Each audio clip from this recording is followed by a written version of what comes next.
gentlemen, let's go racing here at Knoxville. Only the best go 3 abreast. It is show time at Williams Grove Speedway. Ladies and gentlemen, boys and girls, here at Eldora Speedway, it's showtime! You got 'em 4 abreast, often imitated, never duplicated, the greatest show on dirt, the World of Outlaws. It's time to sit back, relax, and enjoy, because, ladies and gentlemen, it's showtime! Set to do battle for 30 laps. The green flag is waving.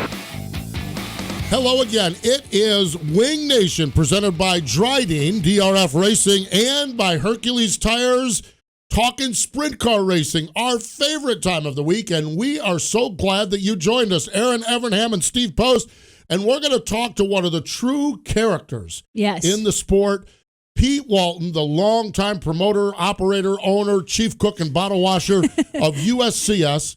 He spreads the sprint car gospel in stock car country. Mm-hmm. Many times when we sit in March, he's the only buddy that has results. Yeah. Because everyone else deals with weather, and he runs down on the Gulf Coast in Florida, and they just keep knocking out races. And Pete's one of those fascinating guys, so we are going to talk to him. Always cool to talk to Pete. And you ran a lot of USCS races, and I get to a fair number of them as they come here to the local area. Yeah, I ran a decent amount of them, and I love Pete Walton. His passion for sprint car racing, which we talk about with a lot of characters we have on the show, but his is strong. And like you said, he's trying to make something work in the South where there isn't a lot of sprint car racing, and he's made it work for a lot of years. He really and has. he always is adding to the schedule. And even when there's rainouts, he somehow adds. That schedule is, to me, is always so impressive. He makes it happen. Yeah, he has, with the exception of the World of Outlaws, his schedule is the most robust of any tour. Yeah. And he's down here, and he just slings them out there and keeps them going. And I talked to Terry Gregg. Terry says, Pete keeps us plenty busy. We don't need to go anywhere else. Pete keeps us busy. So great stuff. Hey, one of our friends is Hepner Racing Products. We always like to talk about them. HRP Wings, they're the original recessed rivet wing manufacturer.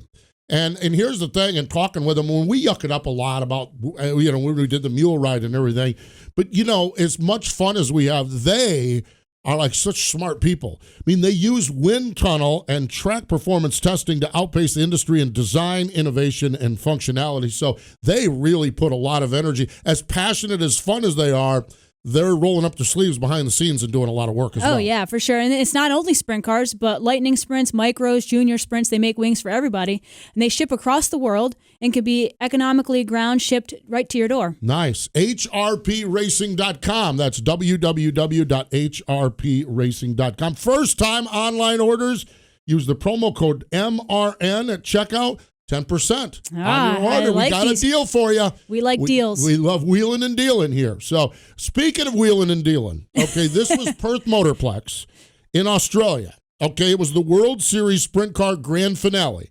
As we talk about the end of the year for our folks in Australia, so they're sad. We're happy because they're all coming our way. It was the season finale. The announcer is Ben Bishop with Speed Shift TV. The race leader was Corey Eliason, and here comes James McFadden. It's our Drydene Diesel All Death-Defying Move of the Week. And now for the Drydene Death-Defying Move of the Week, where one driver simply amazes us with their on-track moves. He's got second locked in. He's going to have to try something at the top as he rounds up on the outside. Doesn't have the drive. Out of 2. Does he have it? Out of 4.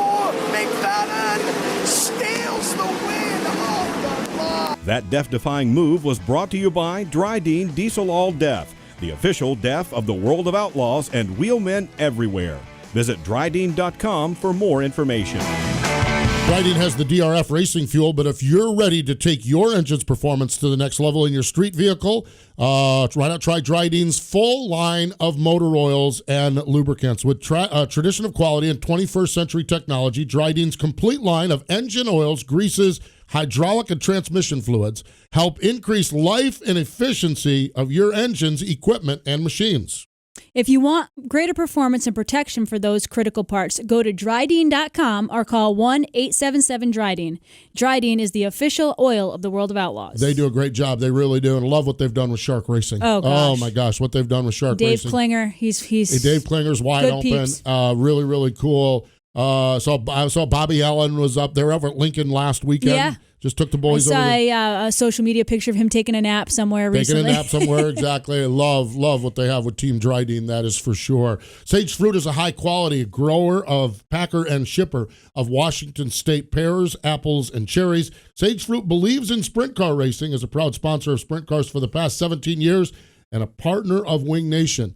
Sage Fruit loves sprint car racing, and the sprint car fans, they work hard to deliver an exceptional eating experience, and they love the relationship. And Erin, what do we need to do when we go to our local grocery store? You need to ask for Sage Fruit at your local grocer. There we go. Absolutely. All right, let's go to the hotline. Okay, joining us is just one of our favorite people that we get a chance to talk to over the course of time. Most of the time, we get to talk to him at the racetrack, but it's good to dial him up every once in a while. And he is the founder, owner, promoter, operator, and all of the above for the USCS. Pete Walton's on the line. Hello, Pete. Welcome into Wing Nation. Yeah, I call myself the janitor. You know what? I think I said chief cook and bottle watcher, so I think we're pretty close on that. Yeah. So... I heard you doing the HRP wing commercial, and it made me just reminded me how far we've come since plywood wings. Wow. Oh, my gosh. Pete, okay, I am glad you went there, Pete, because we'll talk about what's going on in Milton, Florida, and what's going on with your tour. But, Pete, and we'll talk about USCS and your growth with that, but your first sprint car passion, where did Pete Walton get hooked on sprint cars, and how did you get involved initially?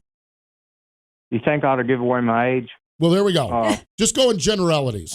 When I was 3 years old, I went to Riverside Speedway with my dad back in the days when it was mostly old coupes and open-wheel cars, and watched Hooker Hood and a guy named Harold Bigfoot Riley and the Ellis Palacini race. And my uncle was the promoter over at the fairgrounds track in Memphis, a quarter mile at the fairgrounds. So I remember going down and he had a Texaco service station, and down to about 2 blocks from where I live. And I went down there one day, and as a kid, crawled in the car, and it had a keyed ignition in it, and I just fired that sucker right up, and they were screaming, running around, don't go nowhere, hey, stop, cut it off, So I've been around racing all my life, in some form or fashion. I took a little while off. I used to sell coin-operated games for Nintendo and a bunch of other companies, and that was during the time when I probably did less racing, but that also afforded me enough money to start buying race cars and raced for 16 years myself. It's not like I'm just a guy that came out here and decided to start a series. I've been doing, like most other promoters, I raced myself, and that was 68 years ago when I went to Riverside when I was 3, to be honest with you. Wow. That's a long time. And we've had the series it's our 24th season. Pete, how did the USCS series come about? Well, I was racing and going up to Ohio and Indiana and Illinois, and Ricky Hood was kind of my mentor because I grew up around Hooker and Ricky, and when I got ready to start racing myself, when I could afford to race, a lot of people may not know this, a year before that, or 1984, my wife and son got killed in an automobile accident, and I was racing go-karts. All I had was my go-kart buddies to keep me from going crazy, and I got to be a national champion in 3 classes in IKF, and that actually a grand national champion. And then the next year I said, well, there's no place to go but down in this go-kart racing. I had conquered the world here about. Yeah. So I said, I'm going to give me a sprint car. It's what I really always wanted to do. And went to Ricky, was driving for Blackie Fortune right after Kenny Schrader had left there, and was running USAC. And I went up and bought a 1985 Gambler brand new from them. They were Gambler chassis dealers, and Rick Fortune and Blackie Fortune and Ricky Hood, they kind of helped me along there the first year or two. And then I started traveling around, going places, and I said, man, we got to get races closer to my house, So I got this other guy off the bench that had another series called the AWOL series, and he had quit because he was losing a lot of money promoting the races himself. And I said, look, I'll help fund this deal, and I got a couple partners here to help me. And we started out working with him and worked a couple of years, and then they started making a lot of dumb moves on losing money. And I said, hey, I'm just going to get out. I'll race, but I'm not in this anymore. And they got promoted races the next year, and then they were kind of falling out with the tracks or whatever. To make a long story short, and there was about 15 of us had cars around the southeast that would go race then. And I said, hey, y'all guys, I know most of these track promoters. Let's start this up on our own. We'll start our own series. So that's where we got started in the first race year. We had 11 races actually. After we had 13 scheduled, and 11 of them we ran. A couple of them got rained out, and then the next year we had 22 races, and we kept growing from there. And now we got 65 on our schedule the last couple of years. My God, I didn't realize all of that, Pete. And that's honestly, that's the main reason I wanted to get you on. We talk about the here and now, but I knew you had such a passion for it. The challenge, you're promoting sprint car racing in late model country. Yeah. What are some of the challenges you've had to overcome with that? Well, these people around here all, they late models are the deal. But we actually, other than probably the Lucas Oil Series and the World of Outlaws late models, we probably draw more people for our races than anybody else in the business around here. And we've been, and maybe the Southern All-Stars are right there kind of with us, but not to criticize any of the late model series, but it seems like there's a new one pops up every week. And we're still the same guys putting on sprint car races for 24 years, and we go out and help the track, show them how to make money. I just spoke at the Crate Racing USA seminar recently they had for promoters in the Southeast, and it was quite a compliment when Adam Stewart that owns Crate Racing USA said, well, what I'm really looking forward is when Pete Walton speaks, and I thought, well, that's pretty nice, I got up there and had my slideshow and talked to them about what they needed to do to get people out to their racetrack, because we do a whole lot of guerrilla marketing ourselves. We put on, I just was looking the other day, it's always scary, I think 25 of the events that we're having, we're actually promoting those ourselves. That's one reason we have a lot of races. At one time, I think we were doing half of the races we had, and, we've just promoted a lot of them and learned, how to get people there and really try to help people and give them the same materials we would have if we were out there promoting and renting the track from them, and I guess that's how we grew, is just renting tracks and putting them on, and we still rent some tracks and have to show people. I just got through having a race at Dothan Motor Speedway in Dothan, Alabama. The track had been closed for 8 years, and a young man, 27 years old, was a street stock champion there 3 times, decided he's going to open it back up. And he really did a really good job. He had a lot of rookies on his crew, but they got through it pretty good, and we had a huge crowd.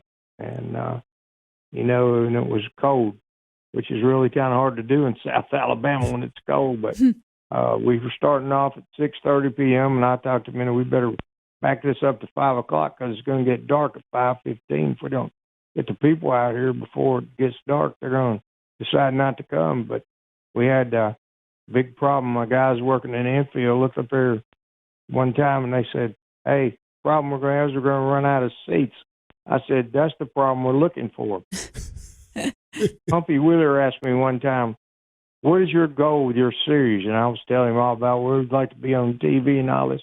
What your goal should be with your series is to fill every seat, and everything else will work out, Yeah. If you keep filling up all the seats, there's not going to be a problem. Your problem is going to be people call you after you got your schedule complete, want to still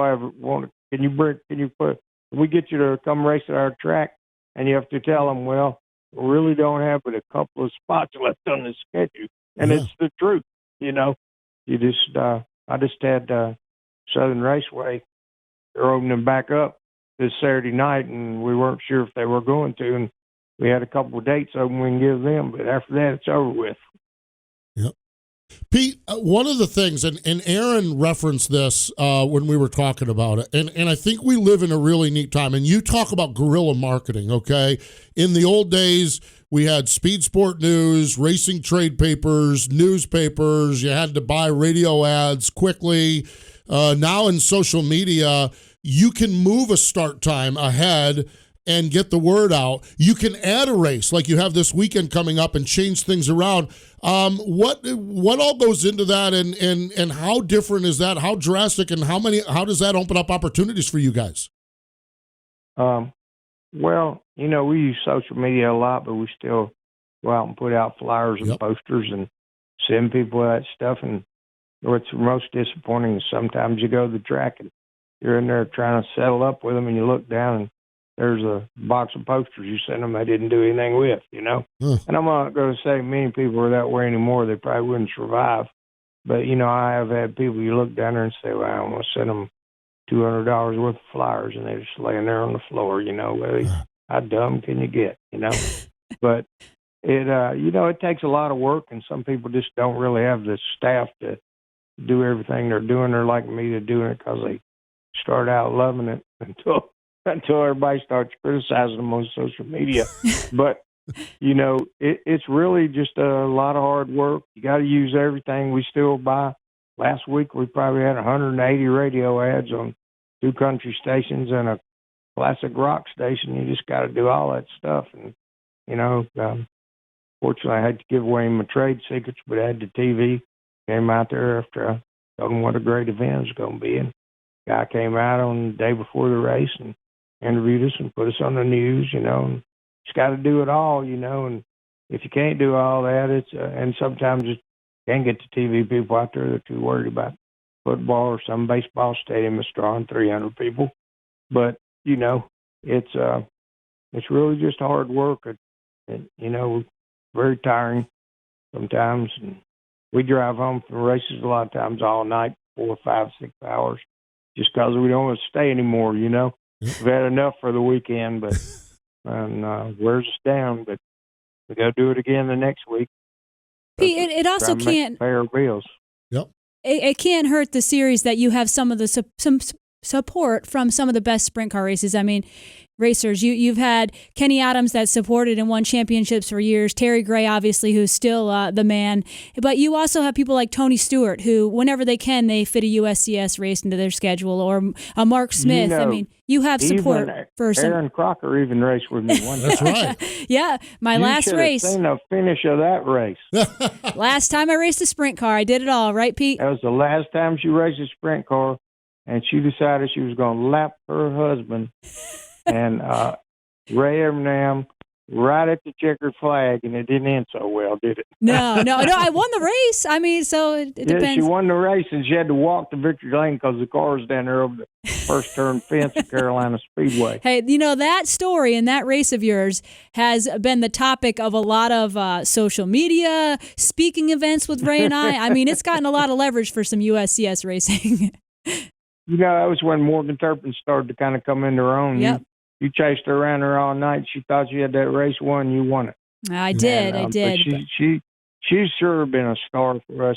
She's won about almost, I think, about 40 times and been our national champion twice. And she's going to have her first race this Friday night at Hattiesburg. She didn't go to Florida and the Dothan race, and she's going to kick off her season this Friday night and Saturday night at Hattiesburg and Hattiesburg, Mississippi, Hattiesburg Speedway, and then Southern Raceway and Milton, Florida the next night. But, yeah, we got some great people. Justin Barter won 5 of our races last year. Tony Stewart won 5. Mark Smith, the guy that's the hottest of all right now, he won 11 times last year, and he's won 6 in a row. Now we can't stop him. He's about due for a bounty, I think, to get somebody. Even Terry McCarr came try to beat him the other night, and Terry led the race some, and he said his tire went down under caution some, and Mark got back by him and just drove off from everybody. But Mark Smith's been phenomenal. Morgan Turpin gets a lot of people there to watch her. She's a very, very popular driver. Terry Gray, of course, has done more for the series than probably anybody. Johnny Bridges last year ran the whole series. He missed the race last weekend. He's probably looking for a sponsor. But, we've had some really great people race with us, and Eric Riggins Jr., I was pretty proud of the way he ran the East Bay 360 Nationals. He did a great job down there. He's won a lot of our races. But Tony Stewart, when Tony, only person that gets more people there would be Donald Trump. And fortunately for the Daytona people, they had them both there. There you have it. Pete, your Winter Heat Series continues, and your Winter Heat Series, and I said this, I don't know if I said it on Tuesday or today here as we talk about it, while everyone is fighting weather and battling things, and no doubt you fight weather as well, your Winter Heat Series has really been a hit for you guys, and there's a lot of times when we'll come in here on a Tuesday and the only results have been USCS. I know you're in Milton, Florida this week. What else do you have coming up on your Winter Heat Tour? Well, I did leave Davey Franick out, too. He's a great race car driver, too. He's been running our Winter Heat Series the last 2 years, and they'd really like to run our whole deal. But our Winter Heat Series, what's coming up, did you say? Yes.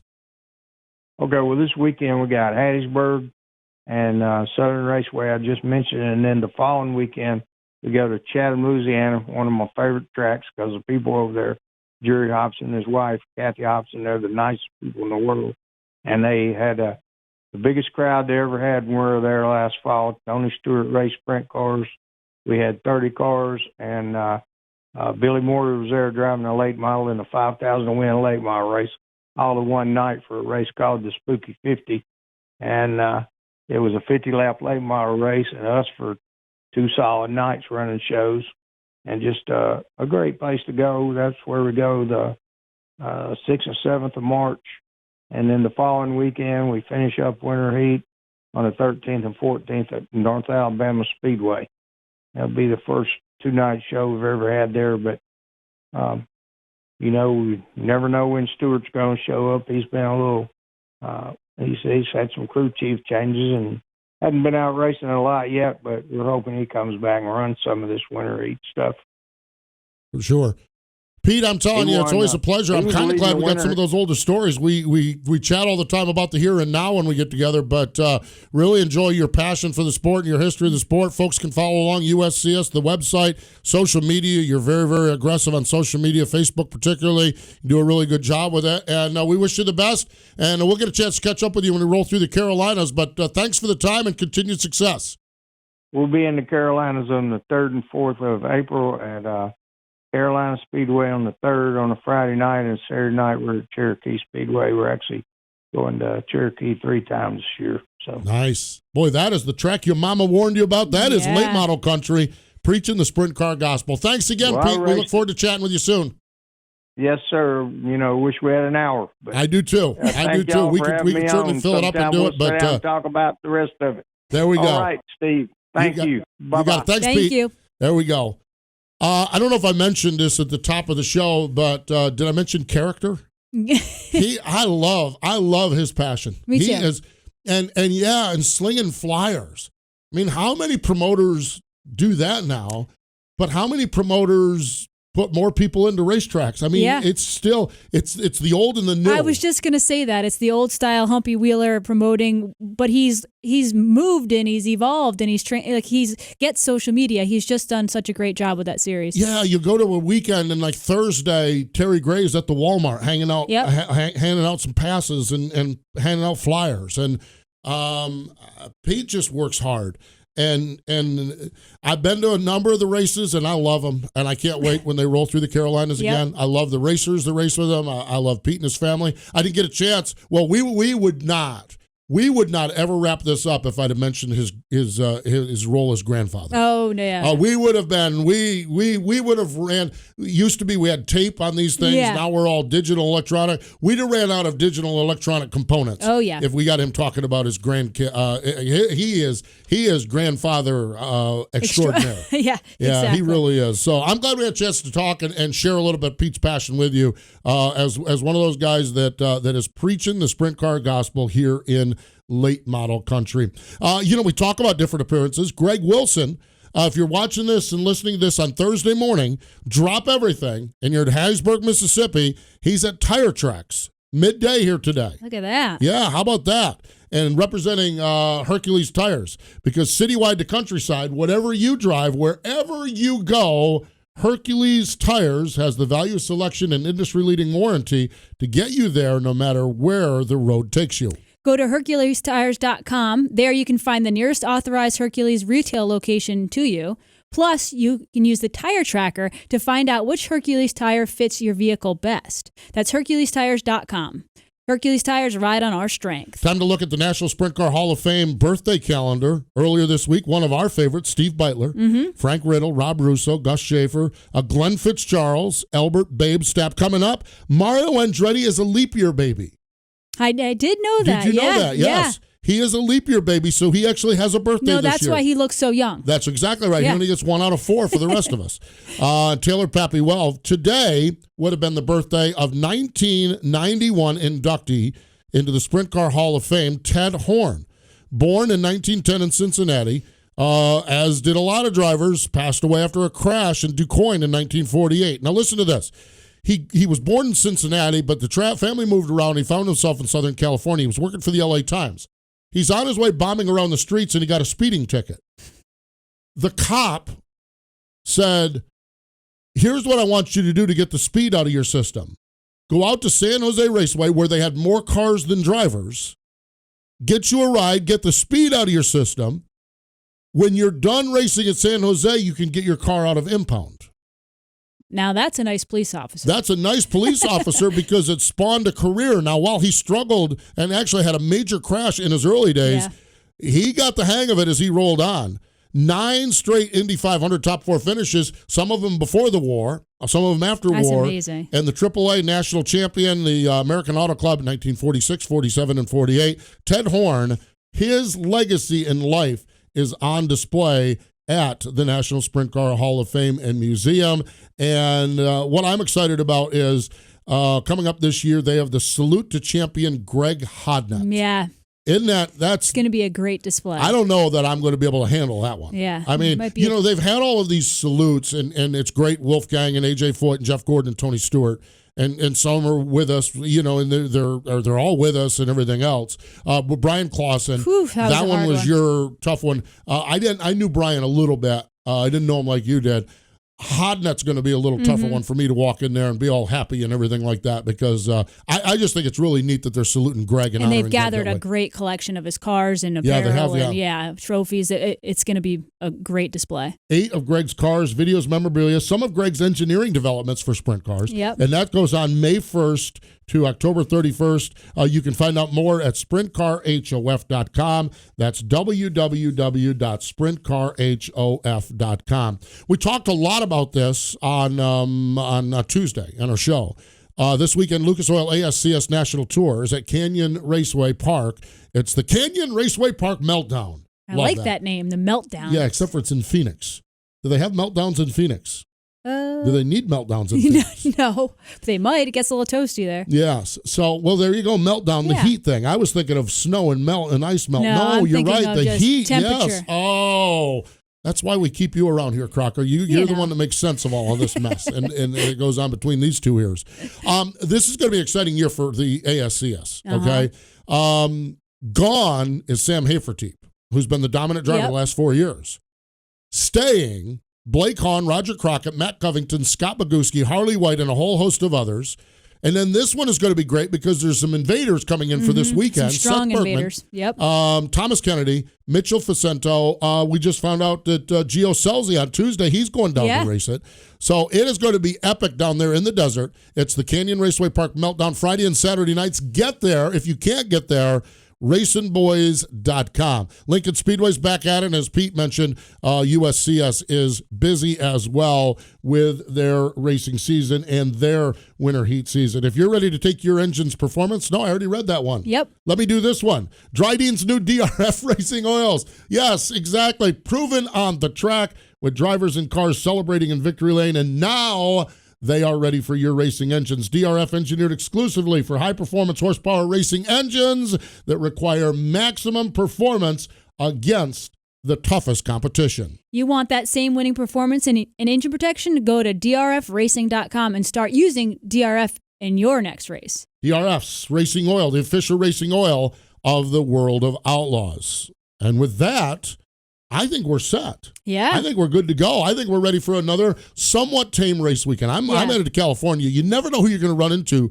Last year out there, I'm hanging out and riding by on his bike. You know what it was? Brent Kading. You kidding me? I'm like, you got some Johnson character and a couple of Bush characters and all of these guys going around and no one's losing their mind. And this guy goes riding by on Bright, and here one guy is chasing the guy on the bike. It's like, I got to see Brent Kading out there. So you never know in Southern California. Can't wait. Motor Racing Network going to be in Southern California all weekend long with coverage of the Auto Club 400 weekend. So make sure you check us out there. Wing Nation apparel is available at wingnation.com and on the All-Star Circuit of Champions trailer as it comes to a track near you. You can follow us on our social media, Facebook and YouTube page and Twitter and all of that stuff. And yes, coming up on MAV TV, 7:30 and 10:30, it's Seth Bergman joining us on Saturday morning. Going to be fun catching up with Seth. Yeah. That is for sure. Absolutely. We appreciate Pete Walton for joining us here on the program. Thank you so much for checking us out. Thank you so much for joining us here on Wing Nation, presented by Drydene, DRF Racing. This has been Hercules the Wing Tires. Nation podcast. Find Wing Nation on wingnation.com, Facebook, YouTube, or your favorite podcast provider. The Wing Nation podcast is a production of the Motor Racing Network. All rights reserved.